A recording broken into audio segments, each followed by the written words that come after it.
सैयदना मौलाना मोहम्मद सल्लल्लाहु अलैहि वसल्लम है कि आज हमारे साथ मीडिया की मशहूर मारूफ शख्सियत और योगा गुरु कह लें योगी वजाहत साहब CEO खिलौना फाउंडेशन के मौजूद हैं।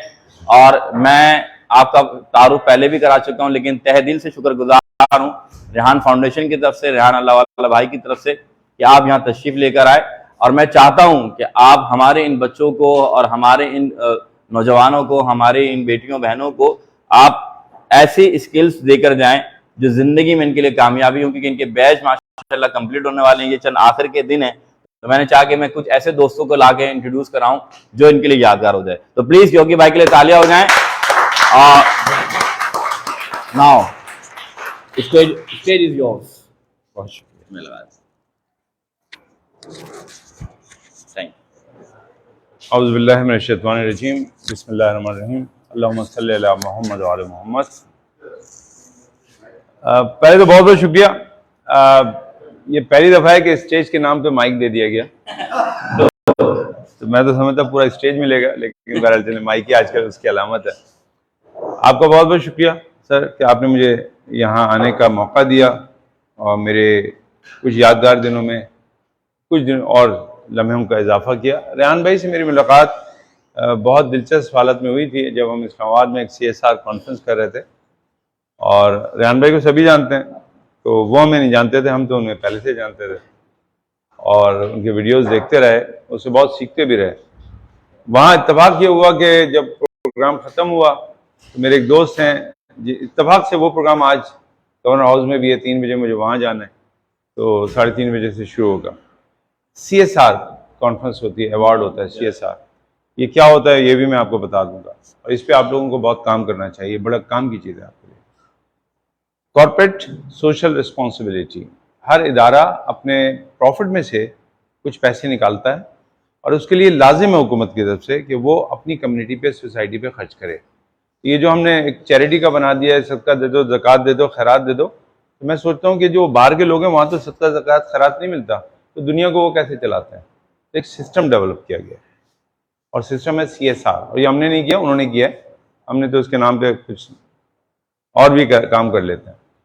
मैं नहीं करता, जनरली कर सकते हैं, लेकिन सबको नहीं कह रहा, कुछ लोग करते हैं, कुछ बहुत अच्छे लोग हैं, ज़्यादातर अच्छे लोग।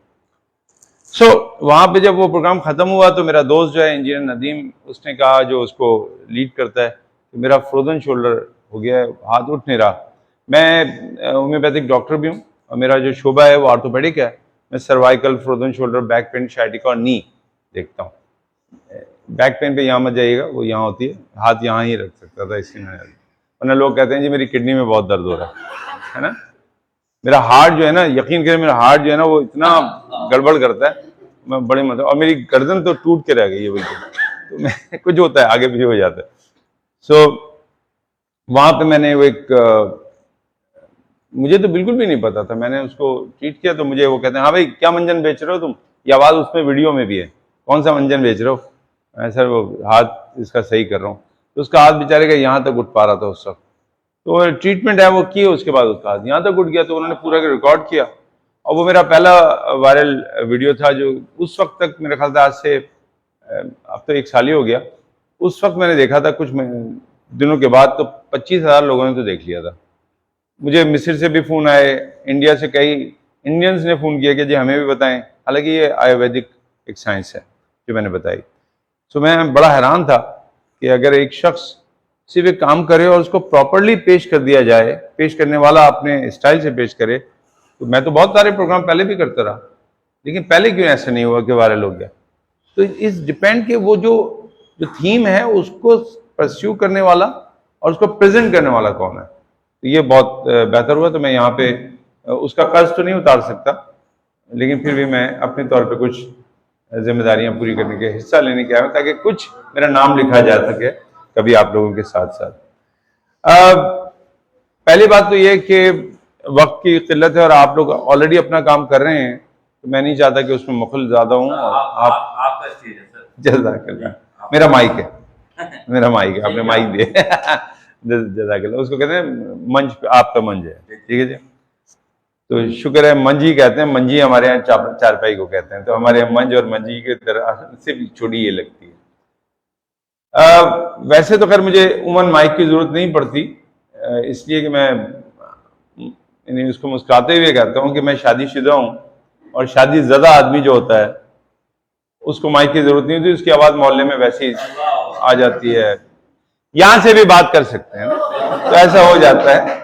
उसको कोई नहीं, चाय ला दो, उसके घर में क्या पका है, रोटी पकी है कि नहीं पकी, ये सब मोहल्ले वालों को पता होता है, उसमें बताने की जरूरत नहीं, माइक की जरूरत नहीं पड़ती।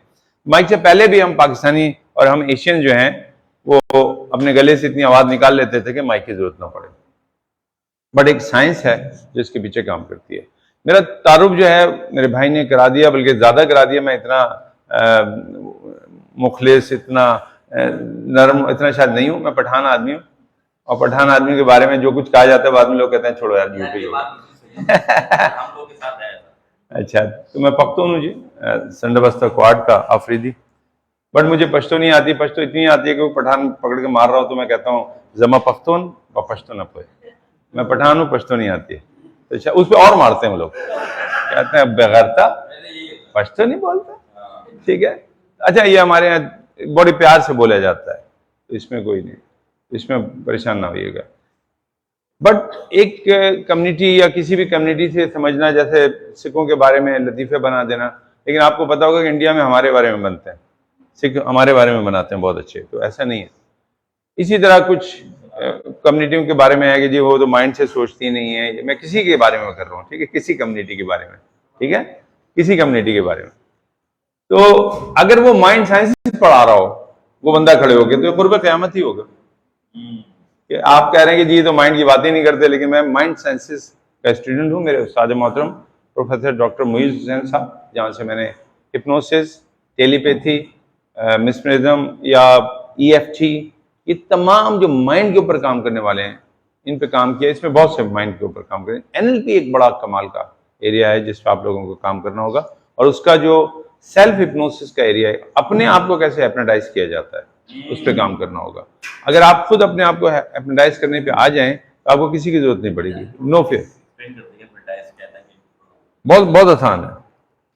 हिप्नोटाइज ये है कि पहले हम कपड़े धोते थे तो वॉशिंग पाउडर से धोते थे, अब हम जब धोते हैं तो सर्फ से धोते हैं या किसी और ब्राइटर से, ब्राइटर जो भी उसके नाम होंगे, लेकिन मुझे सर्फ ही याद है। पहले हम साबुन से मुंह धोते थे, अब हम मुख्तलिफ ब्रांड के नामों से मुंह धोते हैं। हम साबुन से नहीं धोते, क्यों? किसी ने हमें इतना हिप्नोटाइज किया कि अब हम जाते हैं कि हम सॉफ्ट ड्रिंक नहीं मांगते, हम ब्लैक या व्हाइट वाले में से कोई एक मांगते हैं और उसका नाम लेते हैं। हमारे यहाँ अगर बोतल पीनी हो, बोतल से मुराद सॉफ्ट ड्रिंक, ठीक है, क्योंकि जिया साहब के बाद वो दूसरी बोतलें तो मिलती भी नहीं मार्केट में। वो सिर्फ उसके लिए आपके पास एक लाइसेंस होना चाहिए और वहां पे जाके आप वहां से ला सकते हैं, और वो वैसे भी मिल जाती हैं, कोई मसला नहीं है। अगर ना मिल रही हो तो मुझे बताइएगा, किसी ना किसी मस्जिद के पास आसपास दुकान होती है उनकी, वहां से मिल जाते हैं। बिल्कुल जी, इसीलिए कहा, ये बड़े अफसोस की बात है, दुख की बात है कि यहां से भी लाइसेंस दिया जाता है। हम वाहिद मुल्क हैं, दुनिया के वाहिद मुल्क हैं जहां पे टैक्स देने वालों के 2 ग्रुप हैं। हम दुनिया के वाहिद ग्रुप, एक फाइलर है और एक सरकारी तौर पे नॉन फाइलर है, यानी सरकारी तौर पे वो चीटर है, इसको एजाज दिया गया, और 10,000 रुपए में ये चीटिंग का एजाज आपको सरकारी तौर पे मिल सकता है। कि आप कहें जी मैं फाइलर नहीं बनना चाहता, ठीक है, 10,000 रुपए दें, नॉन फाइलर बन जाए। नॉन फाइलर का मतलब है जो टैक्स नहीं देता, सरकारी तौर पे टैक्स ना देने वालों की भी एक सनद मिलती है। हम वाहिद दुनिया के मुल्क हैं, बड़ा अफसोस होता है। बहरहाल मैं यहाँ पे तनकीदन नहीं आया। आपका जो आप जो कर रहे हैं उससे मेरा ताल्लुक क्या बनता है? मेरा ताल्लुक बड़ा गहरा बनता है। इसके लिए आपको थोड़ा सा माजी की तरफ जाना पड़ेगा, और वो ये है कि जब मैं तकरीबन 1.5 साल का था, सऊदाबाद मलीर का रहने वाला हूँ, तो मेरे वालिद का इंतकाल हो गया। मेरी वालदा उससे 24 साल की एक बहुत ही प्यारी सी खातून लड़की थी, वो बेवा हो गई, और मेरी एक बहन थी जो मुझसे 3 साल बड़ी थी। अब इस हालत में, जबकि वो खातून पढ़ी लिखी नहीं थी, सिर्फ जो कि उर्दू दां लिख लेते हैं, खत पढ़ लिया और खत लिख दिया, इससे ज्यादा नहीं, क्योंकि वो बेसिक कायदा पढ़ते हैं और उसमें से उर्दू लिखना आ जाती है, पढ़ना आ जाती है। कुरान पढ़ा तो उसके वजह से पढ़ना आ गया। मेरी वालदा ने जब मैं थोड़ा सा बड़ा हुआ और स्कूल जाने के काबिल हुआ, तो अब वो मुझे और मेरी बहन को लेकर खासा दूर, जितना यहाँ से मेरे ख्याल से अगर मैं कम से कम भी कहूँ तो हिल पार्क जितनी दूर होगा, इतनी दूर उनको लेके जाना है। सुनसान रास्ता है, बीच में गुलदार थानेमा भी पड़ता है, वहां पे बिल्कुल वीरान है, और एक भूत बंगला भी पड़ता था जिसकी वजह से रोड से हट के जाना पड़ता था, क्योंकि सुना था कि वहां भूत रहते हैं। लेकिन आजकल तो मुझे हर बंगले में नजर आते हैं, तो कोई मसला नहीं है। बहरहाल वो वहां जाती थी और वहां स्कूल में हमें भेजने के बाद वहीं बैठ जाती थी, इसलिए कि वो नौजवान लड़की वापस कैसे जाएगी तने तना। और ये बात कर रहा हूँ 60s की, अब की नहीं, अब भी नहीं जा सकती, अब भी उसको तो हम बदले नहीं है, हमने बहुत बुरा हाल कर दिया है, अल्लाह माफ करे। वो जो वक्त था ना, वो बड़ा कठिन वक्त था, और अगर मैं उसको डिस्क्राइब करने बैठ जाऊं तो सिर्फ उसी पे बात करूं तो बहुत मुश्किल हो जाएगी। कोई हमें शादियों में नहीं बुलाता था, इसलिए कि एक बेवा औरत के यतीम बच्चों को बुला के क्या करना है, खामखा लिस्ट में नाम बढ़ जाएगा। तो उम्र में ये सुनने को मिलता था कि एकदम शादी वाले दिन कोई आता और कहता है शाम को शादी है, तो आपका कार्ड हमारे यहाँ आया हुआ था। एक खातून कोई मोहल्ले में आई है किसी को कार्ड देने, वो हमारा कार्ड उनको देके चली गई। हमारे लिए मैसेज बहुत होता था कि बस तुम्हारी जितनी औकात है उतना ही रखो, तो अगर शाम को आ जाइएगा, शादी है। और मेरी वालदा उस जमाने में, जबकि 51 रुपए देना ऐसा था जैसे कि आजकल 10,000 रुपए देना, वो कहीं ना कहीं से कुछ करके 51 में 21 रुपए 11 रुपए उस वक्त दिए जाते थे। तो 51 रुपए जिस महीने हम देते थे उस महीने फाके हमें करना पड़ते थे, बड़े मुश्किल होते थे, चने खाना पड़ते थे, सूखी रोटी पे पानी छिड़कना पड़ता था, और कभी कभी तो सुन्नतन हम ये भी सुन्नत अदा करते थे, जो कि आजकल अक्सर बड़े बड़े लोग सुन्नत अदा नहीं कर पाते, फाके की। कई दिन फाके करना, ये मोहम्मद आलो मोहम्मद का की एक खास पहचान है कि आपके यहाँ सबको बांटते हैं लेकिन खुद फाकों से भी रहते हैं। अल्लाहुम्मा सल्ली अला मोहम्मद वाले। ये जो दौर गुजरा उसमें एक फैसला हुआ जिसने सब कुछ बदल दिया। वो फैसला ये था कि मेरी वालदा ने ये फैसला किया कि जब मैं स्कूल में बैठी रहती हूँ तो मैं पढ़ना क्यों ना शुरू कर दूँ। तो उन्होंने प्राइमरी स्कूल में, यानी मेरे साथ ही प्राइमरी में फर्स्ट क्लास में एडमिशन ले लिया। अब मैं भी उसी क्लास में हूँ, मेरी वालदा भी उसी क्लास में, और हमने प्राइमरी एक साथ पढ़ना शुरू किया। देखिए, क्योंकि उनको उर्दू लिखना आती थी और हम बच्चे जो थे सारे के सारे, और मैं तो वैसे फ्री में मुझे मौका मिल गया था घर वाला, तो जब भी रोना होता था उनके पास हम चुपट के रोने लगते थे। तो कुछ दिनों के बाद ये देखा गया कि जी उनके साथ सारे बच्चे चुपके में, और क्लास नहीं हो रही है छोटी, तो मॉन्टेसरी वैसे ही शुरू हो गई थी। तो तय हुआ कि नहीं जी आप इस क्लास से आ जाएं, 7th में आ जाएं, आपको उर्दू तो आती है। तो मेरी वालदा फिर कुछ ही महीने के बाद 7th में चली गई, बट प्राइमरी हम दोनों की साथ है, ये ध्यान में रखिएगा। अभी उसके बाद 7th 8th 9th 10th जब मैट्रिक कर लिया तो जामिया मिलिया में उन्होंने एडमिशन लिया। वहाँ पे टीचर ट्रेनिंग, जो पीटीसी होता है प्राइमरी टीचर ट्रेनिंग, वो की। उसके बाद उसी स्कूल में फिर उनको जॉब मिल गई। जॉब तो पहले भी इस तरह थी कि वो बैठती वहीं थी, अब पहले स्टूडेंट के हिस्से से, अब टीचर के हिस्से से। हमारा सिलसिला कोई फर्क नहीं पड़ा, वही जाना वही वैसे ही रहना। अम्मी वहाँ पढ़ती रही। इसी दौरान गवर्नमेंट ने अनाउंस किया कि तमाम स्कूल जो है नेशनलाइज हो गए, तो अम्मी बैठे बैठे गवर्नमेंट जॉब मिल गई, जो कि एक सपना है आज के लोगों के लिए। जॉब कहाँ मिलती है सरकारी, कोटा सिस्टम, ये सिस्टम वो सिस्टम, पर उन्हें जॉब मिल गई और इस तरह वो सरकारी मुलाजिम भी हो गए। अब उन्होंने पढ़ना कंटिन्यू रखा, छोड़ा नहीं। तो उसके बाद फिर उन्होंने इंटर किया, फिर बीए, फिर बीएड, एमएड, और मेरी वालदा कई स्कूलों की प्रिंसिपल रहने के बाद रिटायर हुई हैं, जिसमें इब्राहिम अली भाई ऑडिटोरियम जैसा स्कूल भी शामिल है। ये एक फैसला कि वो पढ़ेंगी, उसने ना सिर्फ उनकी जिंदगी, मेरी जिंदगी, मेरी बहन की जिंदगी, बल्कि इस पूरे घराने की और आने वाले कई दिनों में बहुत से लोगों की जिंदगी इसलिए बदल दी कि यहीं से फिर सब कुछ निकलना था। कुछ फैसले बड़े मजबूत होते हैं और बहुत पावरफुल होते हैं। जिंदगी फैसलों से बदली जाती है, अमल से बाद दफा खराब की जाती है। आपने कोई काम नहीं किया, जिंदगी खराब हो गई। आपने किसी ताल्लुक को देखिए, फैसले करते हैं ना, तो फैसले सिर्फ डिसीजन अल्फाज होते हैं। मैंने किसी को फैसला किया कि मैं किसी को देख के मुस्कुराऊंगा, मैं मुस्कुरा दिया, मैंने कोई और काम नहीं किया, लेकिन मैंने उसको देखा, यूं किया, एक्शन कुछ और ले लिए, तो मेरा एक्शन उस तमाम फैसले को रद्द कर सकता है। अभी मैंने उस सिर्फ एक फैसला किया था, मेरी वालिदा ने, वो पढ़ेंगी, हमें तो नहीं पता था इससे क्या होने वाला है। वो शादी भी कर सकती थी। अच्छा, अगर वो शादी कर लेती तो कोई गलती बात नहीं थी। 24 साल की नौजवान लड़की थी, बिल्कुल नौजवान थी, कर सकती थी। पेंशन आ रही थी और हम बड़े छोटे थे, 80 गज के घर में रहते थे। लेकिन उन्होंने ये फैसला किया कि नहीं, मैंने बच्चे को पालना है। लेकिन जिस जमाने में वो स्कूल में पढ़ रही थी, उस जमाने में वो सिलाई मशीन चला के हमें पालती थी। हमारे घर में क्योंकि खाना बहुत कम पकता था या बहुत मुश्किल से पकता था, ये नहीं कि हम कोई बहुत ही, आप ये कह रहे हैं कि मुफलिसी में चले गए थे, ऐसा नहीं है। अब्बू की छोटी मोटी पेंशन भी आ रही होती थी। और रब बड़े, देखें, जब सब कुछ रब के पास है, सारा खजाना उसके पास है। उनमें से कुछ एक छोटा सा खजाना एक आदमी को मिला था, उसने अपना नाम लिखना शुरू कर दिया, कारून का खजाना, कारून का खजाना। वो मेरे रब के खजानों में से छोटे थे जर्रे से जर्रे के जर्रे का हजारवां करोड़वां पता नहीं कौन सा जर्रा होगा जो उसको मिला था। तो आज भी तारीख में उसका नाम लिखा जाता है, कारून का खजाना। कुछ भी नहीं था जो मेरे रब के पास है, जो मोहम्मद आलो मोहम्मद के पास है। उसमें से जब बंटना होता है ना, तो वो फिर बांटता है खूब। लेकिन एक बात, इरादे पे।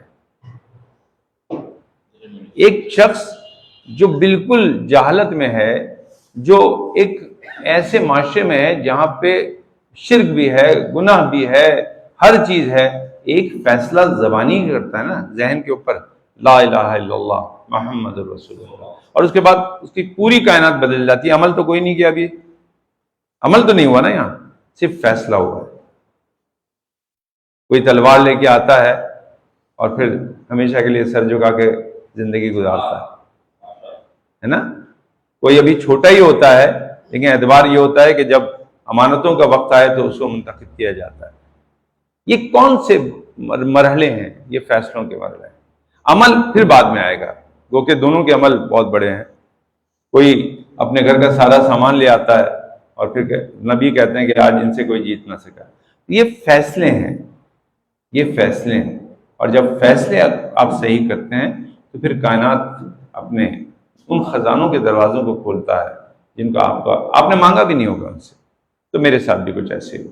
बहरहाल तो सब मुख्तसर ये है कि फिर स्कूल और फिर आगे हालात। मैंने डिप्लोमा किया मैकेनिकल इंजीनियरिंग, मैं ऑलविन इंजीनियरिंग में था। ऑलविन में मैंने जॉब की है पहली।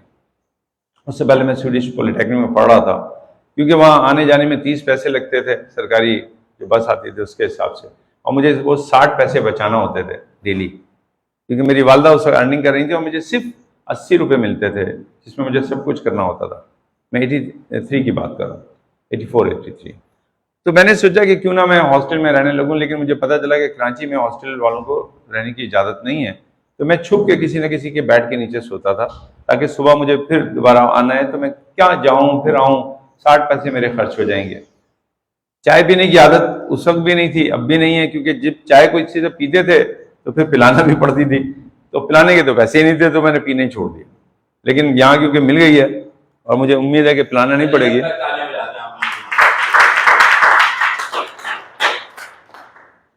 ये जो मंच में सामान रखा होता है ना, इसको इस्तेमाल करना प्रॉप्स कहते हैं, आना चाहिए, ठीक है। तो मैंने इस्तेमाल कर ली प्रॉप। बहरहाल ये सिलसिला चलता रहा और मैं आगे बढ़ता रहा। लेकिन एक दफ़ा फिर आपको माजी में लेके जाऊंगा, और वो वही वक्त है जब मैं यतीमी में उस वक्त गुजर रहा था जब हम पे जिंदगी आया थी और हमें पता था हम कितने पानी में, हमारा दीन हमें क्या सिखाता है और रवैये हमारे क्या हो गए हैं। ये किसी यतीम से पूछिएगा, जिंदगी का पता तो उसको पता चलता है। बाप के होते हुए तो सभी अकड़ते हैं, माँ के होते हुए सभी को पता होता है कि कोई है जो गोद में ले लेगी। जिनके ये नहीं होते ना, उनसे पूछिए कि उनको भयानक जिंदगी कैसे नजर आती है। उनको जिंदगी की तरह कभी नजर नहीं आती। उनको मसाइल नजर आते हैं, दुख नजर आते हैं, वो लम्हे नजर आते हैं जब कभी आप बच्चे में शादी में जाएं, वो यतीम बच्चा शादी में जाए और देखे कि एक और बच्चा उसके सामने से भागता हुआ गया और उनकी गोद में चढ़ गया जिनके यहाँ शादी थी, कभी चचा कह के, कभी मामू कह के, कोई फूफा कह के, और दूसरा बच्चा चुपचाप खड़ा हुआ है, उसको कोई पूछ भी नहीं रहा। उसमें कोई फर्क तो है। उसके बच्चे का बाप जो है शायद वो SP हो, DSP हो, बड़ा कम से कम जिंदा तो होगा, कुछ कर सकता है उनके लिए जिनकी गोद में वो बच्चा है, पर ये बच्चा कुछ नहीं कर सकता। लिहाजा बेहतर है कि ये शादी हॉल में या शादी के टेंट में, उस जमाने टेंट लगते हैं, सबसे पीछे वहां बैठ जाए कि अगर माँ निकल के आवाज़ दे तो फौरन चला जाए, जैसे कि बसों में अक्सर होता था पीछे बैठना। मैं भी ऐसे ही बैठता था।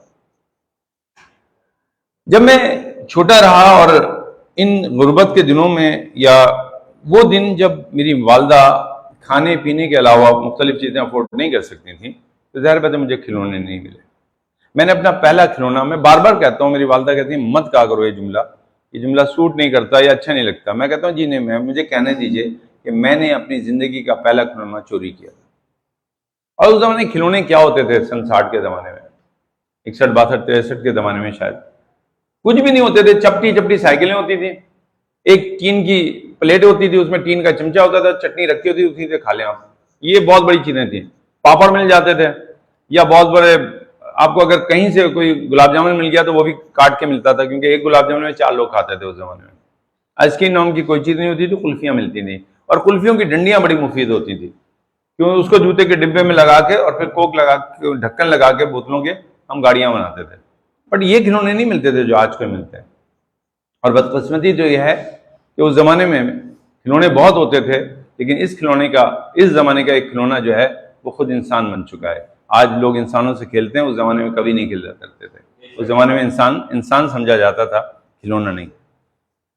बड़ी कदर थी, इसलिए हम सिर्फ खिलौनों के चक्कर में रहते थे। नहीं मिला, किसी का लिया, घर लाए, अम्मी ने देखा, बहुत मारा, इतना मारा, इतना मारा, इतना मारा कि मैं वो लफ्ज बार बार भी रिपीट करूं तो वो दर्द नहीं बता सकता आपको, कि मैं खिलौनों को देख के अपना हाथ पीछे बांध लेता था, और मैं उस जगह से थोड़ा थोड़ा पीछे हो जाता था जहां किसी का खिलौना रखा है। मुझे लगता था ये मार पीटने वाली चीज है, इसको हाथ लगाओगे तो मार पड़ेगी। मेरी माँ दुखी थी, वो मेहनत कर रही थी, और जब उनको लगा कि उनका बच्चा मेहनत को बजाय इसके कि साकार करे या उसको समझे, उसको पर अमल करे, उन्होंने जनाब चोरी कर ली। तो मेरी माँ का जो दिल टूटा, उसका दर्द उस वक्त मैंने छोटेपन में लिया, और फिर उसके बाद खिलौनों को हाथ नहीं लगाया। शायद अगर खिलौने खेले भी होंगे तो मैंने जूतों के डिब्बे से या कपड़े की जो गुड़िया मेरी बहन बनाती होगी उसी से खेल के अपना काम चलाया होगा। बट खिलौने नाम की कोई चीज नहीं है मेरी जिंदगी। एट द सेम टाइम जब हम आगे बढ़ते रहे, मैं ऑलविन में पहली दफा गया और वहां पे प्रोबेशनरी पीरियड पे मुझे तनख्वाह मिली जो 1360 रुपए थी। तो मेरी वालदा ने 1000 रुपए रख के 360 रुपए मुझे दिए, यानी उससे पहले महीनों तक मैं 80 रुपए पे चल रहा था, और अचानक मुझे 360 मिल गए। मैं गुलबर्ग सौदाबाद यानी रहता हूँ इंचोली पे, फल्ड एरिया में, और ब्लॉक 17 मेरा ब्लॉक है। तो गुलबर्ग एक जगह है हमारे करीब में, वहाँ कुछ दुकानें थी, तो मुझे शौक था लस्सी पीने का। उस 360 में से उस जमाने में शायद वो 60 रुपए की भी नहीं आती होगी, 10 ऐसी मामूली सी आती होगी, 10-15 रुपए में। मैंने 2 बड़े वाले गिलास पिए, इतने गिलास तो आज तक भी नहीं पी सका, बड़े बड़े गिलास। पेट बिल्कुल वैसा हो गया जैसे आजकल आम लोगों का होता है। एंड देन सडनली मैं टर्न हुआ तो मैंने देखा ओ एक खिलौने की दुकान है। आप सोच सकते हैं क्या हुआ। मुझे लगा कि मेरा वो जो बच्चा मैंने मार दिया था, अंदर छुपा लिया था, वो उजागर हुआ। मैं उस दुकान में गया एंड मैंने कोई एक छोटी सी गाड़ी थी वो ले ली।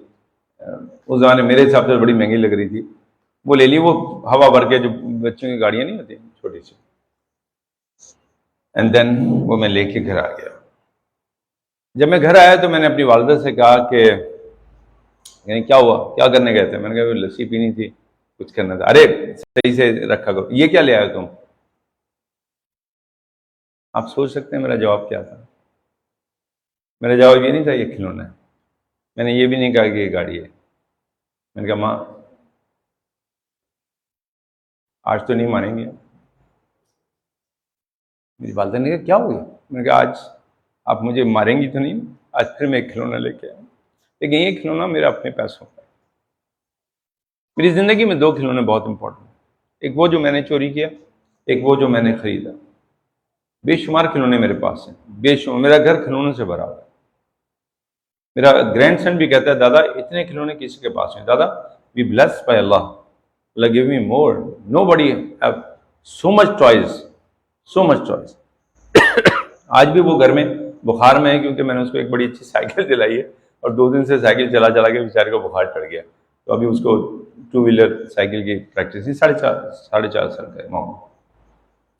इंशाल्लाह एक दिन यहाँ आके वो आप लोगों को कोई ना कोई लेक्चर देगा, क्योंकि वो 10 साल की उम्र में पाकिस्तान का बेहतरीन ट्रेनर होगा। मैं उसको ट्रेन कर रहा हूँ, डिजाइन कर रहा हूँ। तो अभी उसके बाद थोड़ा टाइम है। और ये भी बात बड़ी मुख्तलिफ है कि वो रिवायती स्कूलों में नहीं जाता, उसको हम होम स्कूलिंग कर रहे हैं। लेकिन जिस तरह वो इंग्लिश और जर्मन बोलता है वो कमाल का है। तो ये जो मीडिया है ना, ये लोग गलत कहते हैं कि आप मोबाइल रखें तो ख़राब हो जाएंगे। मोबाइल से आप दुनिया में वहाँ चले जाएंगे। बल्कि मैं तो ये कहता हूँ, आपके पास मोबाइल है ना तो यू आर जिन, आप जिन हैं। हर वो काम कर सकते हैं जो जिन कर सकता था, हर वो चीज़ कर सकते हैं। एक लम्हे में कहीं भी जाना हो, कुछ करना हो, बात करना हो, जो कुछ वो कर सकते थे, पलक झपकते ही वो आप कर सकते हैं। वो दौर चला गया। एनीहाउ, अब यहां से बात शुरू होती है आप लोगों की। ये तो मेरी कहानी थी, गो के इसमें बहुत सारी चीजें मैं आपको सिखा सकता हूँ, सुना सकता हूँ, बता सकता हूँ। आप सोचें कि वो गाड़ी मुझे क्या एनर्जी दे रही होगी जो मैंने खरीदी थी। मैं उससे खेलता भी रहा। अब मैं जॉब भी कर रहा था, बड़ा भी हो गया था, जॉब कर रहा था। और मैंने जॉब भी इस तरह की है कि गो कि मैं हॉस्टल के अंदर छुप के रहता था, और एक दफा जब छापा पड़ा तो मैं भी पकड़ा गया, नीचे से बेड से निकाल लिया गया। उन्होंने कहा, भाई तुम यहाँ क्यों, ये क्या कर रहे हो? तो मैंने कहा, जी मेरे साथ मसला ये है कि मेरी वालदा बेवा हैं और मैं आने जाने का खर्चा इतना होता है, मैं नहीं बर्दाश्त कर सकता, तो मैं यहाँ रुक जाता हूँ ताकि मैं सुबह चला जाऊँ। मैं कुछ और नहीं करता, मैं आपकी कोई फैसिलिटी इस्तेमाल नहीं करता, मैं तो नीचे फर्श पे सो रहा हूँ ना। फर्श पे सोता था। और अगर उठने की हिम्मत भी करें तो जैसे कोई बच्चा कैट पोज में चला जाता है या एलिफेंट वो बन के दिखाता है कि घोड़ा बन जाओ, इससे ज्यादा तो मैं उठ भी नहीं सकता था और बाहर भी नहीं निकल सकता था। जो मेरा सुपरिटेंडेंट था सर हॉस्टल का, उसने बड़ी अजीब बात की। उसने कहा, बेटा एक बात सुनो, मैं तुमसे वैसे भी मिलता रहता हूँ और अच्छी बात तुमने की है, तुम एक काम करो, हमारा तो काम है छापे मारना, हम आएंगे। अब आइंदा जब कभी तुम हॉस्टल में किसी बेड के नीचे सो तो उसकी चादर इतनी नीचे करना कि हमें अंदाजा हो जाए कि ये मुख्तलिफ है दूसरी चादर बेड से, तो हम कभी उस पर छापा नहीं मारेंगे, हम तुम्हें सोने देंगे, तुम चुपचाप सो। उसी में रहते हुए मैं ड्राइंग बनाता था, और ड्राइंग भी ऐसे बनाता था कि एक शीट पे मैं बनाता था और किसी और की शीट दे लेता था कि मैं तुम्हें बना के दे दूंगा। इस चक्कर में मुझे वो शीट फ्री मिल जाती थी, मुझे पेंसिल फ्री मिल जाती थी, रबर मिल जाती थी, स्क्वायर मिल जाती, ये जो भी चीजें हमें मिल जाती थी। जो मेरे दोस्त हैं उनको अक्सर मेरे टीचर्स 10/10 देते थे और मुझे 10++++ दे। वो कहते थे, ये क्या है, किसने ड्राइंग बना दी? वो कहता, तू तो नालायक है, तूने कैसे ये ड्राइंग बना ली? सर मेरी ड्राइंग है, मैं क्या करूं? मैंने बना के देता था दोस्तों। उस हालत में जबकि मैं बेड में बिल्कुल लेटा होता था, यानी कि सो रहा होता था, और मुझे कुछ नहीं पता होता था कि मेरी गहरी नींद कैसे आती है, जबकि सर के नीचे अगर कभी तकिया हो और ना हो तो सुन्नतन हाथ भी रख लेता था, सारे काम करता था।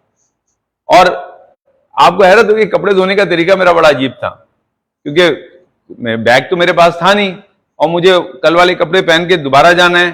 तो मैं जब नहाता था तो अपने साबुन अपने ऊपर लगा के और फिर उसी से धो लेता था, फिर जाके धूप में खड़ा हो जाता था। तो वो कपड़े जो हैं जो कल पहने थे वो आइंदा भी कल चलते थे, जबकि मैं नहाते हुए अपने जिस्म पे साबुन नहीं मलता था, मैं कपड़ों पे साबुन मलता था। और अक्सर मैं कपड़े दोनों के साबुन से ही नहाया हूँ, क्योंकि वहां पे वो दोस्तों के मिल जाते थे। ये जो लग्जरीज हैं, बहुत ज्यादा व्हाइटनर साबुन, ये सब फैसिलिटी नहीं थी।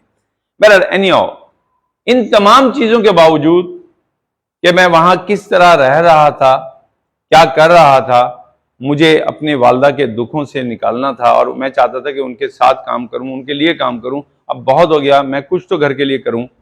तो मैंने अप्लाई किया यहाँ पे ऑलविन में, ऑलविन इंजीनियरिंग में, क्योंकि वहीं करीब में थी फैजाबाद पे। एक रेफरेंस से मुझे वहां मौका मिला जाने का। जब मैं वहां गया तो मेरे पैरों तले जमीन निकल गई, क्योंकि वहां मुझसे पहले एक एनईडी का लड़का बैठा होता। वहां पे मुझे बताया गया कि वहां के जो जीएम हैं उनके एक जानने वाले बैठे हुए हैं। 2 सीटें थी क्वालिटी इंस्पेक्टर की, एक एनईडी को मिलनी थी, एनईडी के लड़का को मिलनी थी, और एक जीएम के। मैं तो बेकार हो गया। अब क्योंकि कायदाबाद जो है वो एक अजीब, अब आप जाएंगे तो कायदाबाद बहुत बदल गया है, अब तो ब्रिज बन गया, सब कुछ हो गया, पहले ऐसा नहीं था, बड़ी मुश्किलात थी। मुझे याद है कि जब मैं पहली दफा एडमिशन के लिए गया था, सदर से बस चलती थी, तो मैंने कहा कैसे पता चलेगा, मैं अम्मी के साथ सफर करने वाला बच्चा था और मैं अचानक बस मैट्रिक कर लिया था, अजीजाबाद से करीब ही था, हम पैदल ही जाते थे। बसों में इतना लंबा सफर नहीं किया। तो मुझे एक बंदे ने बताया, और जो कंडक्टर था उसने कहा कि देखो बेटा बैठे रहना, एक तो पीछे बैठना, मैं आवाज लगाऊंगा कायदाबाद की, लेकिन जब तुम्हें नाकाबिले बर्दाश्त बदबू आए ना, समझ लेना अगला स्टॉप कायदाबाद है। क्योंकि वहां पे हड्डियां गलती थी, और हड्डियों के गलने से जो हवा आती थी वो सारे लोग जो स्टील मिल जाते थे उनको पता है, वो शिफ्ट कर दिए, इधर कर दिए। जैद साहब के जमाने में पहले इधर होती थी फैक्ट्री, वही हुआ जी, बड़ी शदीद बदबू आई। मैंने कहा अच्छा जगह तो मिल गई, आ गई, और उसने फिर उतार भी दिया। मैं वहां गया, जो भी है, मेरा एडमिशन वहां हो गया था और बड़ा अच्छा रहा, बहुत बेहतर पढ़ा। अब जब ऑलविन गया तो मुझसे कहा गया कि जी आप आ तो गए हैं, लेकिन आप तो अभी अपेयरेंस लेटर पे आए हैं, आपने इस इम्तिहान दिया है, पास थोड़ी हुए। मैं जी बिल्कुल, लेकिन मजबूरी है। लेकिन जब वहां बैठा और देखा, मैंने कहा लो भाई, एक तो मेरे पास अभी तक रिजल्ट नहीं आया, दूसरा लड़का मेरे बराबर में एनईडी का बैठा हुआ है, तीसरा कह रहा है मैं तो जीएम का जानने वाला हूं, मेरा तो एडमिशन हो, जॉब मुझे मिलनी है, मेरी तो बात हो गई है। उसकी बात हो गई थी, ये पक्का था, मैं बिल्कुल ही कच्चा था। तो मैंने कहा मैं तो फालतू ही बैठा हुआ हूं, लेकिन चलो पहला एक्सपीरियंस कर लेंगे। लेकिन ये हुआ कि क्योंकि मुझे ये नहीं पता था कि प्रोसीजर क्या होता है इंटरव्यू का, तो मैं सबसे पहले पहुंचा हुआ था, और मुझे बताया गया था सुबह ही पहुंच जाना। मैं शायद सुबह जाऊंगा, जाते वो कहेंगे वजह साहब आइए प्लीज, जॉब आपके लिए तैयार है। वहां किसी ने घास भी नहीं डाली, बल्कि जैसे अभी यहाँ हुआ जो होता है, चल भाई गाड़ी पीछे करो, चलो साहब की गाड़ी आने वाली है। और मैंने अभी भी पीछे जाके गाड़ी करके खड़ा हो गया, क्योंकि बेटा वो तो सही कर रहा है ना, उसको तो नहीं पता मैं कौन हूं, ना मैं कोई चीज हूं। लेकिन वहां जो बेइज्जती हुई थी वो तो खर्च ज्यादा ही हुई थी। यहाँ सॉरी, मैं ये नहीं कह रहा कि यहाँ कोई अल्लाह ना करे, मेरे अल्फाज को ना मिलाइएगा। ये किसी भी गार्ड की बेहतरीन ड्यूटी है कि वो चेक करेगा कौन आया। And I appreciate this guard कि उसने मुझे बाकायदा आके चेक किया, आप कौन है, क्यों आए, किससे मिलना है। तो ये भी सोच सकता था यार ठीक है कोई भी हो सकता है। तो आई अप्रिशिएट दिस गाय कि वो उसने अपनी ड्यूटी की। बहरहाल वहां पे ऐसा नहीं हुआ था। चल भाई चल चल चल चल, मैंने कहा चल भाई अंदर जाना है, किससे मिलना है, पता नहीं किससे मिलना है, वो तो इंटरव्यू के लिए आऊँ। अबे चल बे, इंटरव्यू के लिए आ जाते हैं उठा के। मैं खड़ा रहा वहां पे, फिर जिन साहब ने रेफरेंस दिया था, उस जमाने मोबाइल भी नहीं होते थे, उनका ही कोई जानने वाला, बाहर क्यों खड़े हो, मैंने कहा अंदर कोई जाने नहीं दे रहा। अरे चलो अंदर आओ, ये उन्होंने हाथ पकड़ा, अंदर चले गए। बहरहाल हम चले गए जी, इंटरव्यू शुरू होते रहे। अब मैं पहला पहुंचा हूं, नाश्ता नहीं किया हुआ है, ध्यान में रखिएगा, नाश्ता नहीं किया है। और जो वहां पे 9 बजे 8 बजे जो पॉइंट जाता है उसमें बैठ के गया हूं फ्री में।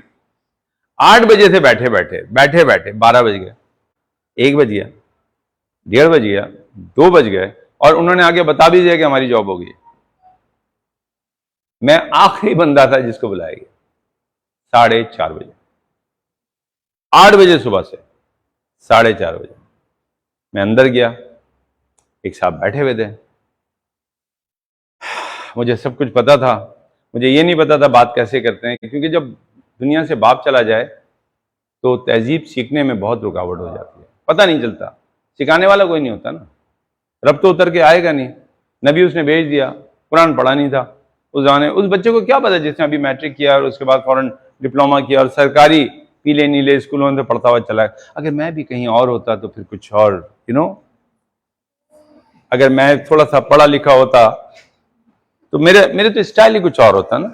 मैं तो मर्दों वाले स्टाइल में गया था।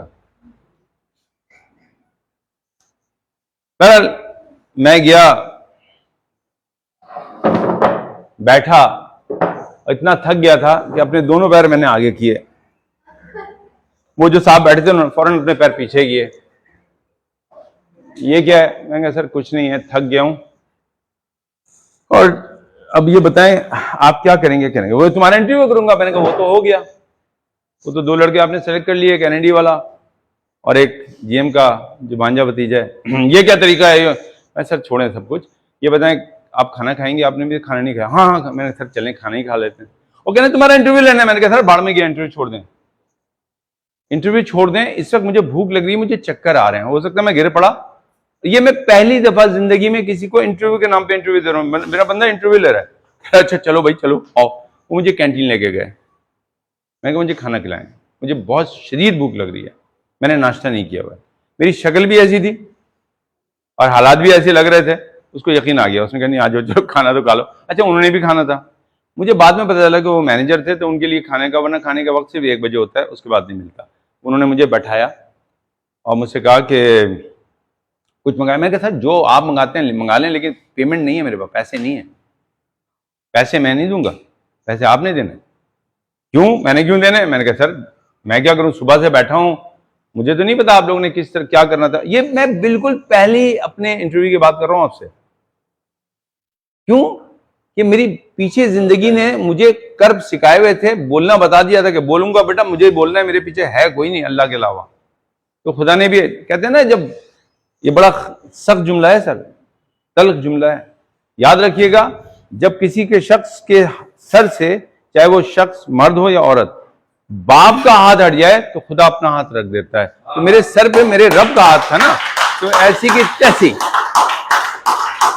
फिक्र ही नहीं थी, किसी की फिक्र नहीं थी। रब का हाथ है जी, देख लेंगे जी। बाप का हाथ होता तो शायद डर जाते, रब का हाथ था, ठीक है जी। तो इसलिए कोई फिक्र नहीं थी। वो वहां बैठे मुझसे बातें की दो चार, मैंने भी वो झूठ बोला है। वाह, इतना झूठ तो आजकल टेलीविजन पे भी नहीं बोलते मॉर्निंग शो में, जितना उस दिन मैंने बोला। मुझे क्या पता था, जालिम मेट्रोलॉजी का एक्सपर्ट है, मैं उसको सिखा रहा हूं कि जंग के अंदर इक्विपमेंट कैसे बनते हैं। कहते हैं जंग के अंदर, मैं सर अब तो वहीं पे काट पीट के बना देते हैं, ऐसे ट्रक टैंक तबाह हुआ, उन्होंने पीस निकाला, इधर रखा, उसको मशीन में डाला, सेट कर दिया। वो कह रहे हैं अच्छा, मुझे नहीं पता कि वो बंदा एक्सपर्ट है। पूरी बातें सुनता रहा और फिर एकदम उठा और जाने लगा उधर। मैंने कहा किधर जा रहे हैं? बैठे बैठे भाई, पैसे कौन देगा? कह रहे अरे भाई मैं यहीं जा रहा हूँ काउंटर पे फोन करने। मैंने कहा सर देख लें, मैं देख रहा हूँ काउंटर पे खड़े। वहां से उन्होंने फोन किया किसी को, बातें बातें रख के आ गए, फिर बैठ गए मेरे साथ। और ये मेरी गुफ्तगू तकरीबन 1.5 घंटा चली है उनके साथ, ध्यान में रखिएगा। वो कम खाते रहे, उनका भी खाना मैंने खाया, अपना भी खाया, और मजे का खाना था इसमें। सर बिल्कुल पीऊंगा, बिस्मिल्लाह। मजा आ रहा है आपको? आ रहा नहीं आ रहा? अभी आपको मजा आएगा, अभी आएगा, अभी शुरुआत हुई है। अभी तो आप अभी जैसे बिगिनिंग। शुरुआत है। अगर आपको कहीं जरूरी काम हो तो प्लीज आप मुझे उठ चाहिए कि चले जाइए। आप मैंने कहा stage is yours, mic is yours. अब हुआ क्या, अब थोड़ी देर के बाद जब फोन करके वापस आए तो मुझसे पूछते हैं कि ये बताओ तुम कल क्या कर रहे हो? मैं सर कल क्या कर रहे हैं, बेरोजगार यही इंतजार करेंगे? कहते हैं नहीं, तुम कल आ जाओ, तुम्हारी जॉब पक्की होगी। सर क्या हो गया, आपने 2 लड़के तो रख लिए? उन्होंने कहा बिल्कुल, हमें 2 लड़के क्वालिटी इंस्पेक्टर रखने थे, हमने रख लिए, बट तुम जो हो लेबर को डील करने में कमाल के हो, मैंने उनसे तुम्हारे लिए जॉब क्रिएट करवाई है कि मुझे ये लड़का चाहिए। ला इलाहा इल्लल्लाह मुहम्मद रसूलुल्लाह। And I am surprised. कहते नहीं सर, मुझे वो बंदे तो उन्होंने रख लिए ना, वो क्वालिटी इंस्पेक्टर के, मुझे अपने यहाँ एक बंदा चाहिए जो लेबर से बात कर सके। लेबर को तुम कमाल का लेबर डील करोगे यार, कमाल के हो। मुझे एक जगह जाना भी था, मैंने वो भी छोड़ दी, सब कुछ कर दिया, और मैं पेमेंट भी दूंगा इस खाने के। बड़े मतलब ये ना, तुमने मेरी जेब से पैसे निकलवा लिए यार, तुम तो कमाल हो। तुम तो पहले ये इंटरव्यू, मैंने कहा मुझे नहीं पता इसको इंटरव्यू कहते हैं, मुझे ये पता है कि जिल्लत के कई तरीके होते हैं, ये वही तरीका है। एक नौजवान को, एक बिल्कुल गरीब से आदमी को इसी तरह कहने नहीं कोई नहीं करो। तो मैंने कहा मुझे जॉब क्या करें, कहाँ जाना है, क्वालिटी कंट्रोल? कहते नहीं, तुमने मेरे असिस्टेंट के तौर पे काम करना है, मैं तुम्हें डिजाइन करूंगा, लेकिन सिर्फ एक मेरी लाज रख लेना, ये बताओ पास हो जाओगे? क्योंकि मेरे पास अपीयरेंस लेटर था, अभी मेरा रिजल्ट नहीं आया था। मैं सर उम्मीद तो यही है, हो जाऊंगा, पक्की बात है, मेरी बेइज्जती तो नहीं होगी। मैंने कहा अगर मैं ना हूं तो क्या होगा? कह रहे हैं तुम्हें निकाल देंगे, क्योंकि तुम दायर पे तुम फेल हो गए, हमें तो ट्रेन लोग चाहिए, पास लोग चाहिए। 1 महीने के बाद मेरा रिजल्ट आया, and you will be amazed, मैंने सूबे सिंध में टॉप किया हुआ। मैं हाईएस्ट परसेंटेज होल्डर हूं, अपने जमाने का हाईएस्ट परसेंटेज होल्डर हूं मैकेनिकल इंजीनियरिंग का, एसोसिएट मैकेनिकल इंजीनियरिंग का। बहरहाल बात यहां पे आपको मैंने अपनी सुनाई, इसमें आप कहां हैं? कहीं ना कहीं आपको अपनी झलक मिलेगी, कहीं कहीं आपको लगेगा कि ओह हम वहां पे ये फैसला ना कर पाए, हमने यूं कर दिया, हम उससे ये हो गया। ये सारी बातें मैंने आपको इसलिए बताई हैं कि ये मैंने किसी इंग्लिश की किताब से नहीं पढ़ी। मैं एंथनी रॉबिन्स से आपको कुछ नहीं बता रहा, ठीक है? मैं टोनी ब्लेयर और ये बीए या जो भी what ever you call it, बस वही मैं उसी तरफ आ रहा हूँ, और वही मेरी थीम है आखिर में, क्योंकि मैं अब इसको बस क्लोज करते हुए आगे बढ़ूंगा, ताकि आप, जब मैंने वहां जॉब की तो मैं वहां का यंगेस्ट सुपरवाइजर था, और मुझे जो जो कुछ वहां पे सीखने को मिला वो भी सीखता रहा। आज भी जब मैं अलविन कभी चला जाऊं, मैं कहूँ यार वो एक वजाहत साहब थे, और कहते हाँ वजाहत साहब थे, वो मुझे पहचानते नहीं है लेकिन वजाहत का नाम अभी भी वहां चलता है। कोई यार एक सुपरवाइजर आया था, वो बड़ा कमाल का था, छोटा सा था, मैं यंगेस्ट सुपरवाइजर था वहां। उसके बाद फिर और भी सिलसिला चला, मैंने जॉब भी की, गवर्नमेंट जॉब भी की और बहुत कामयाब जॉब की। उसके बाद मुझे लगा कि नहीं, मैं लेबर को डील नहीं कर सकता, क्योंकि मेरा स्टाइल था वो लेबर वाला नहीं था, मैं सख्ती नहीं कर सकता था। वो कि मुझे निकालने के लिए रात की शिफ्टें भी कर दी गई। एक छोटा सा लड़का रात को जाए और उसके साथ ये भी बता देंगे यहाँ सरकटा आता है, और मैं भी इतना पागल हूँ, रात को जाके टहलता था, अबे कौन है यार सरकटा। मैं सोचा था यार अगर वो सरकटा है तो ताकत भी तो होगी ना, अगर ताकत होगी तो यतीम बच्चे के लिए काम कर लेगा। मैं सोचा था इसको भी मैं काम पे लगा दूंगा, लेकिन मिला नहीं। हाँ, ये अलग बात है कि रात को अचानक मशीनें चलने शुरू हो जाती थी, रुक जाती थी, अजीब आवाजें भी ऑलविन में आती थी, बड़े मसाइल थे वहां पे, लेकिन मेरे साथ कभी नहीं हुआ।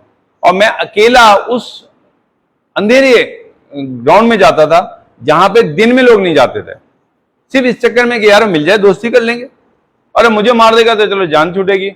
लेकिन अगर दोस्ती हो गई तो फिर उसके बाद तो खैर नहीं, किसी की भी बच्ची ऐसा बदला लूंगा कि उनके सर कटे में होंगे, मेरा नहीं कटेगा। लेकिन वो मिला नहीं। बहरहाल खौफ नहीं था ना। क्यों नहीं होता खौफ? पता है किन लोगों, जो खौफजदा माहौल में पढ़ते हैं, बढ़ते हैं, पलते हैं, वो क्या खौफजदा, उनको कोई क्या डराएगा? क्या डराएगा? हमने सब कुछ देख लिया, हमने गुर्बत भी देख ली, हमने तौहीनें भी देख ली, हमने नाकामियां भी देख ली। अब हमारे पास, याद रखिएगा, मुझे एक इंटरव्यू में किसी ने सवाल किया था कि सर आप जो हालात बता रहे हैं वो तो बड़ी गुर्बत के हैं, ये हैं, बड़ी नाकामी के हैं, तो फिर आप कैसे कामयाब हुए? तो मेरा जवाब सिंपली जो था वो ये था, क्योंकि ऑलरेडी मैं नाकाम था, तो मेरे पास कामयाब होने के अलावा चारे ही कुछ नहीं था, मैं इसके अलावा कुछ कर ही नहीं सकता। तो अगर आपको लगे कि आप कामयाब होने के अलावा आपके पास कुछ नहीं है तो फिर आप कामयाब होंगे, लेकिन आपके पास चॉइस होंगे तो आप कामयाब हो भी सकते हैं, नहीं भी हो सकते हैं। नहीं होने का तो मसला ही नहीं था ना मेरे पास, तो मैं तो पहले ही नाकाम था। तो बहरहाल यहां से मामला आगे बढ़ा और मैं आपको आगे पीछे लेके चलता रहूंगा ताकि आप समझते हैं। यहां से मेरी जिंदगी का आगाज हुआ, लेकिन ये जिंदगी का आगाज हुआ तो मुझे लगा कि मैं लेबर को उस तरह हैंडल नहीं करना चाह रहा जैसे लोग मुझे कह रहे हैं कि आप इनको तंग करें, ये वो मेरे लिए बहुत प्यारे दोस्त थे, मेहरबान थे, लेकिन क्योंकि वहां पे कुछ ऐसे मसाइल होते हैं जो मुझे अच्छे नहीं लग रहे थे, क्योंकि हमें बहुत हैवी टेम्परेचर पे काम करना पड़ता था, उसकी वजह से कई लेबर जो है उनकी तबीयत खराब होती थी, और मेरे बड़े प्यारे लोग थे। तो फिर मैंने वहां से जॉब छोड़ी, और उसी दौरान इत्तेफाक से मुझे प्रोफेसर मुइज़ हुसैन साहब जो मेरे मेंटोर हैं, मेरे बाप ने मुझे पैदा किया है, लेकिन अगर आज मैं कुछ हूं तो एक इंसान की वजह से। उस इंसान का नाम है प्रोफेसर डॉक्टर मुइज़ हुसैन। अगर वो ना होते ना तो मैं आज अपनी गाड़ी यहाँ पार्क नहीं करता, यहाँ खड़ी हुई गाड़ियों को साफ कर रहा होता। मैं वो सवाई वाला होता जो गाड़ी लेके आते ना पठान, सुबह सुबह 7 बजे, 5 बजे, 4 बजे, मैं गाड़ियां साफ करता। मेरी ना अपनी गाड़ी होती ना मेरा अपना मुकाम होता। अगर मेरे अल्लाह जो देना चाहे दे सकता है, लेकिन प्रोफेसर मुइज़ हुसैन की जिंदगी और उनका ताल्लुक, जो कुछ मैं हूं, मैं उनकी प्रोडक्ट हूं। मेरे बाप ने मुझे पैदा किया था, लेकिन इस बाप ने, जो रूहानी बाप है, इसने मुझे सब कुछ दे दिया जो शायद मेरा रियल बाप भी मुझे ना देता। तो I am very very thankful to Allah कि उन्होंने मुझे इतना अजीम उस्ताद दिया, और मैं उनके लिए हर वक्त दुआ करता हूँ। मैं उनका दीवाना हूँ, मैं उनके अभी भी जाके पैर छूता हूँ। कोई बुरा कहे भला कहे, मुझे कोई फिक्र नहीं होती। काश अगर सजदे करने का मौका मिल जाता या इजाजत होती तो मैं उसी आदमी को सजदे करता।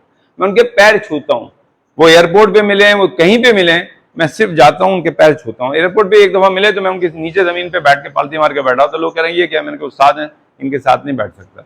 मेरा पहला शो भी इसी तरह हुआ, टेलीविजन पे हम दोनों को बुलाया, वो स्टेज पे, तो मैं उसके नीचे, उनके सोफे के नीचे, पैरों के नीचे बैठा था।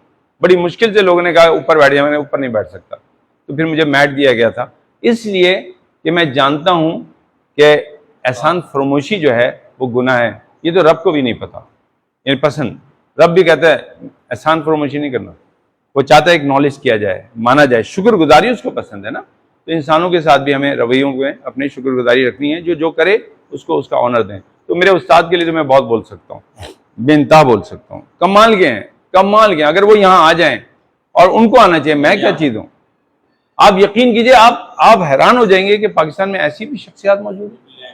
तो ऐसी एक शख्सियत से मुलाकात हुई, और जब मुलाकात हुई तो फिर मैंने शुरू किया काम। अब यहाँ पे बड़ा अजीब व गरीब ट्विस्ट है, मैं किसी की तौहीन नहीं कर रहा, मैं सिर्फ एक मजाक में और अपनी फीलिंग को बताने की कोशिश कर रहा हूँ।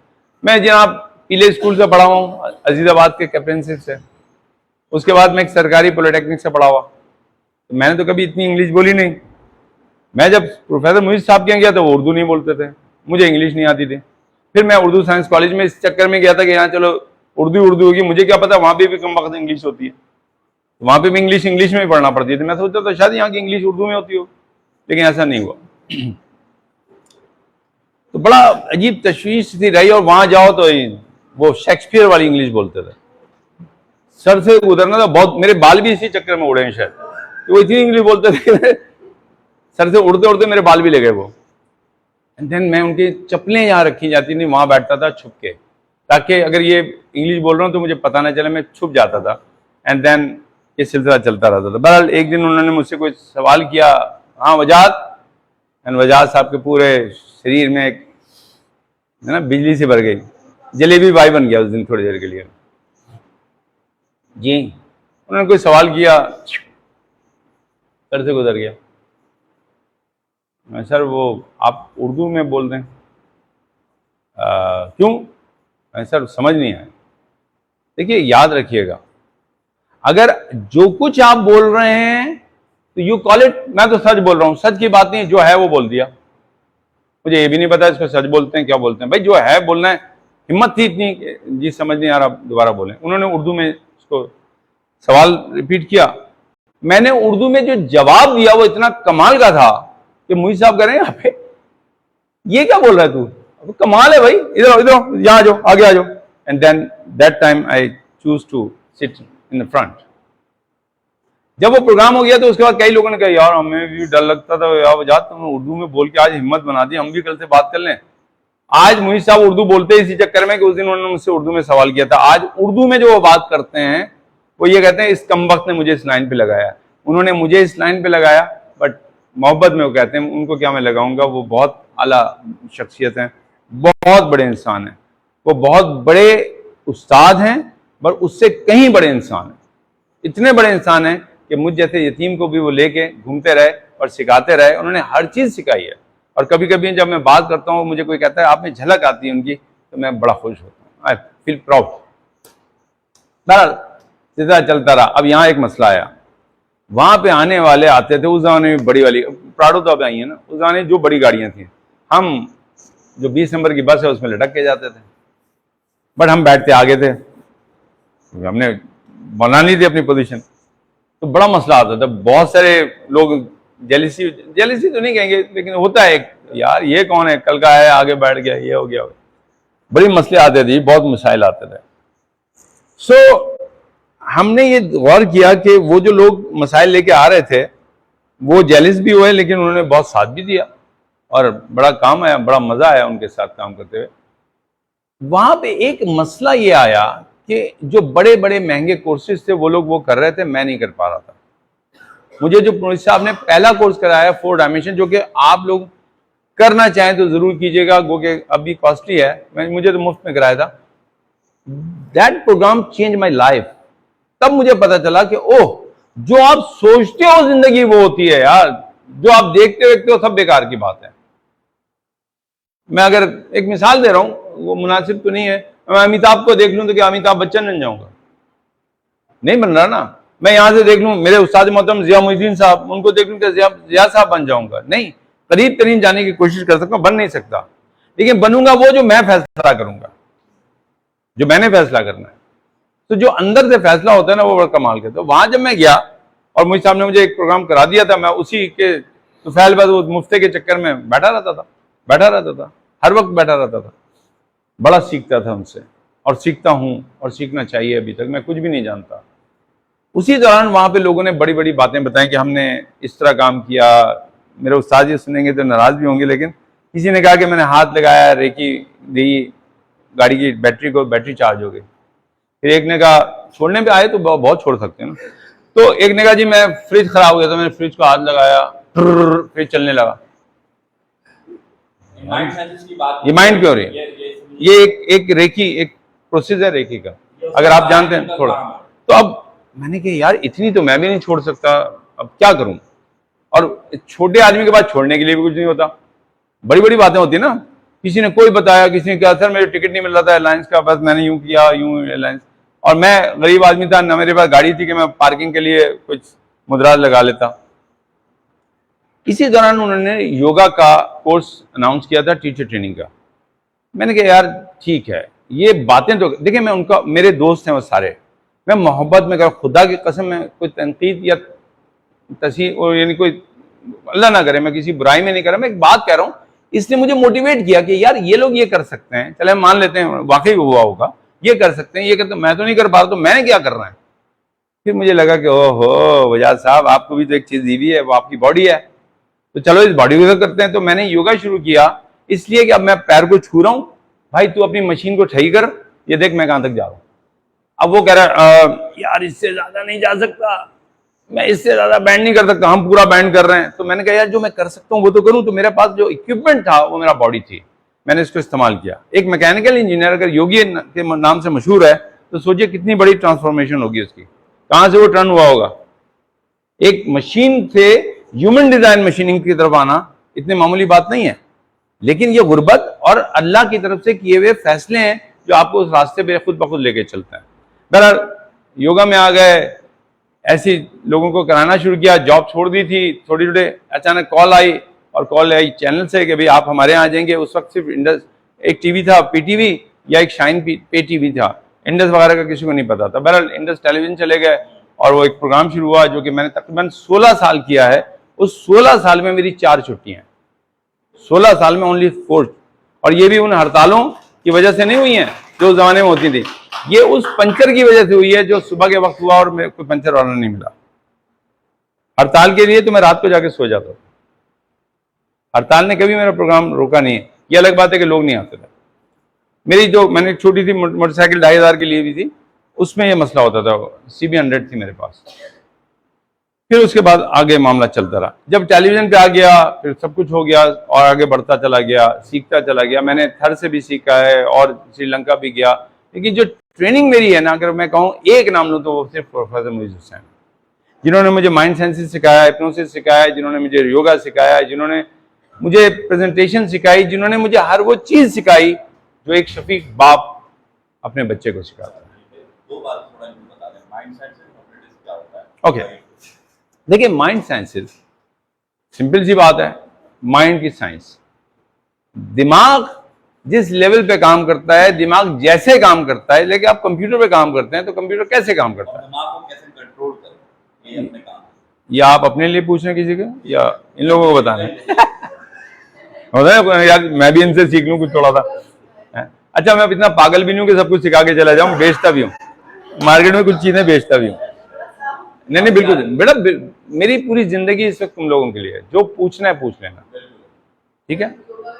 मैं बताता हूँ बेटा, उसी तरह मैं हल्के हल्के तुम्हें किसी एक सिंध में ला रहा हूँ ताकि तुम अपना माइंड बना लो, फिर वो बात मेरी बहुत मुख्तसर हो जाएगी। और फिर मैं तो जब मैं इन चीजों में रहा और कामयाबी भी मिलती रही और फिर मैं टेलीविजन पे आ गया, और टेलीविजन पे आया तो फिर ऐसा लगा कि दुनिया बदल गई है।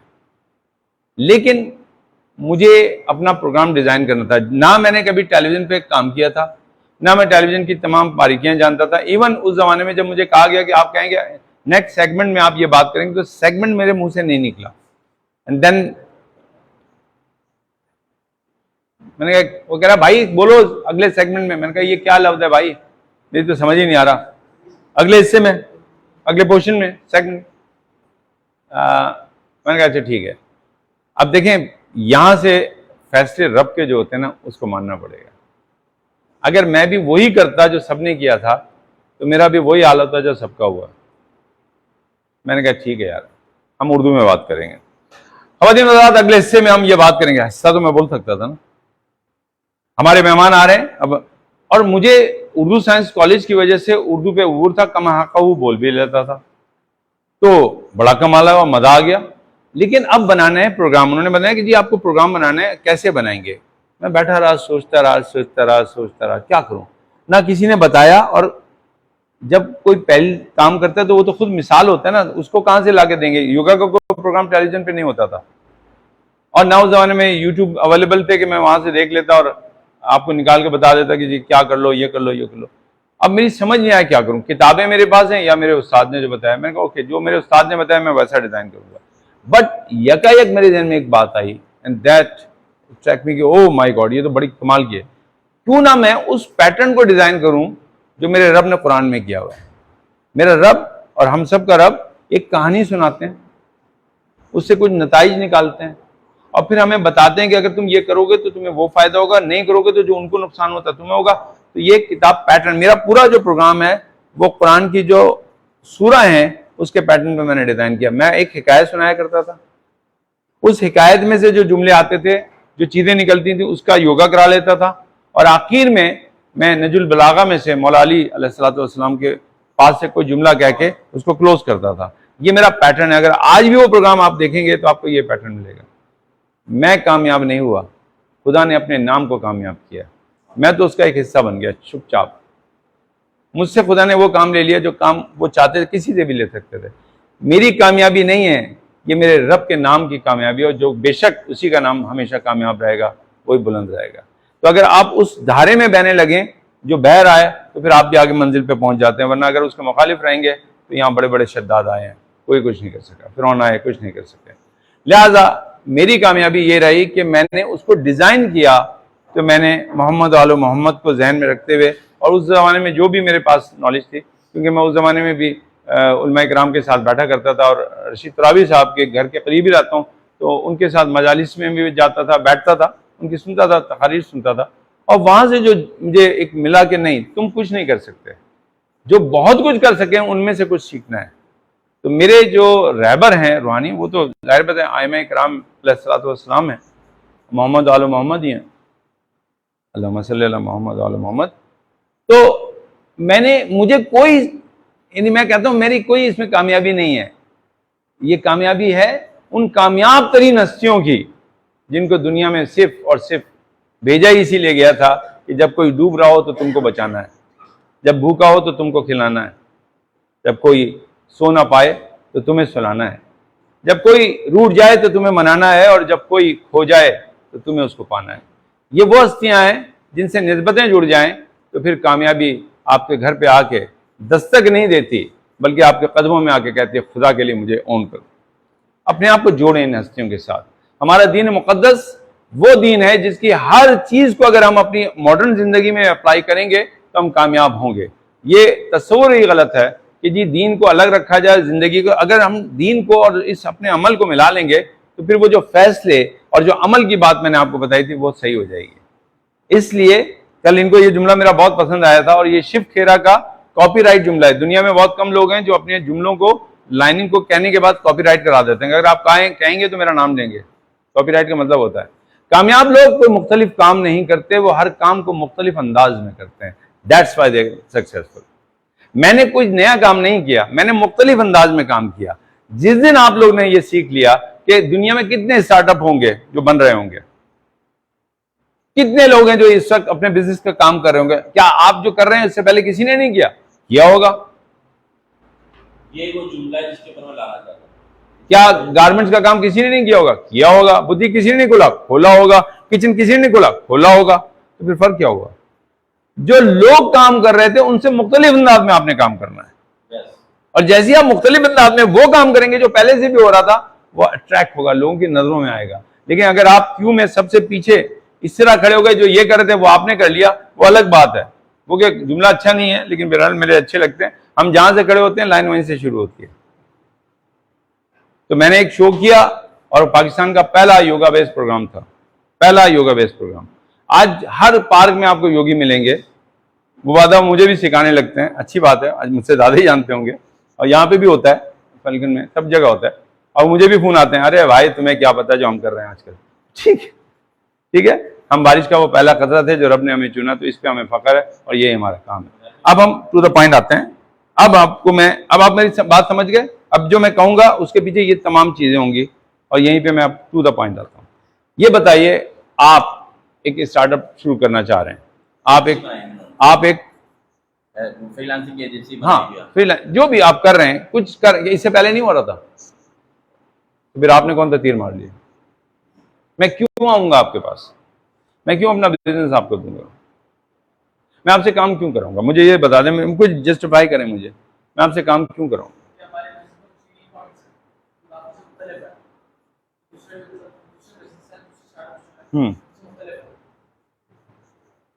गारंटी है कि जो मुख्तलिफ है वो सही है। मैं समझता हूँ कि जो मुख्तलिफ है वही तो खराब है। मैं तो नहीं कर रहा आपके साथ। आपने वो काम ही अजीब कर रहे हैं, लोग कुछ और कर रहे हैं, आप पता नहीं क्या कर रहे हैं। छोड़ो, अब क्या करोगे? हाँ, इससे पहले कभी नहीं हुआ। कहाँ से साबित करोगे कि जो तुम कह रहे हो वो सही है? ये तो तुम कह रहे हो, मैं तुम्हें अथॉरिटी तो मानते ही नहीं। तुम देख, नौजवान से लड़के हो यार, इतनी बड़ी बात बोलो पूरी दुनिया में। वो तो मेरी पड़ोसन भी कहते आए तुम्हें क्या पता दुनिया भर की सबसे खूबसूरत औरत मैं ही हूँ। तो ऐसा तो होता है ना, पूरी दुनिया में मेरे बेटे से बेहतरीन कोई नहीं है। ये स्टेटमेंट तो मैंने बहुत सुना हुआ है। ये स्टेटमेंट तो काम नहीं देगा। मुझे प्रूफ बताओ ना, क्या तुमने मुख्तलिफ किया दुनिया से? जी आप में से और कोई? That's the point. ये फ्लेक्सिबिलिटी की बात करो, पर अथॉरिटी की बात करोगे मैं मानूंगा नहीं, क्योंकि इसकी अथॉरिटी मैं मान नहीं सकता ना बच्चे की। मैं तुम्हें दिल नहीं तोड़ा। अब यहाँ पे अल्फाज का खेल है। मैं आपको माइंड सेंस पे सिखा सकता हूं कि बोलते कैसे हैं। जब आपसे देखिए, बहुत से लोग आपके लिए बेहतरीन काम कर रहे हैं और कर सकते हैं, वो आपको जानते हैं। लेकिन क्योंकि आप मुझे नहीं जानते और मैं आपको बहुत ज्यादा नहीं जानता, तो चलिए हम थोड़ा सा जान पहचान बढ़ा लेते हैं, ताकि मैं ये देखूं कि मैं आपके कितने बेहतर तरीके से काम आ सकता हूं। अब आपने यहाँ पे टाइम ले लिया मीटिंग का, चुपचाप। उसने कहा ठीक है यार मैं बता देता हूं, एंड देन उसकी बातों को सुनना है। काम याद रखिएगा, दुनिया का कोई भी स्टार्टअप आप शुरू करना चाहें, दुनिया का कोई बिजनेस कर रहे हो, ऑलरेडी आप कर रहे हो, अगर वो मेरे बेनिफिट का नहीं है तो मैं आपसे काम नहीं करूंगा। आप मुझे बताएं कि आप मुझे क्या फायदा है। डोंट से कि मैं ये चीज हूं। वो जो तोते की फाल निकालने वाला है, कभी उसका बोर्ड देखा है नीचे क्या लिखा होता है? पाकिस्तान का सबसे मशहूर प्रोफेसर रबुद्दीन खला फला फला फला। आप तू को है कौन भाई? आप उसके मुंह पे उसका नाम पूछ रहे हैं, लेकिन नीचे उसने लिखा है पाकिस्तान का सबसे मशहूर। तो मैंने अपने आप पे लिख दिया सबसे मशहूर, मैं मशहूर नहीं हुआ। कामयाबी, सर ये आपके लिए आज मैं भरमार कर रहा हूं अपने ताज के बच्चे में। कामयाबी का लेवल क्या है? कामयाबी किसको कहते हैं? कामयाबी उस लम्हे को कहते हैं जब आपका सिग्नेचर आपका ऑटोग्राफ बन जाए। लोग आपसे ऑटोग्राफ मांगने लगे तो आप कामयाब हैं। सिग्नेचर मांगने से कोई कामयाब नहीं होता। क्या साइन कर दीजिए, रजिस्टर पे साइन कर दीजिए, फलां साइन कर दीजिए, वहां साइन कर दीजिए, या वजह पे ऑटोग्राफ तो दें। जब जैसे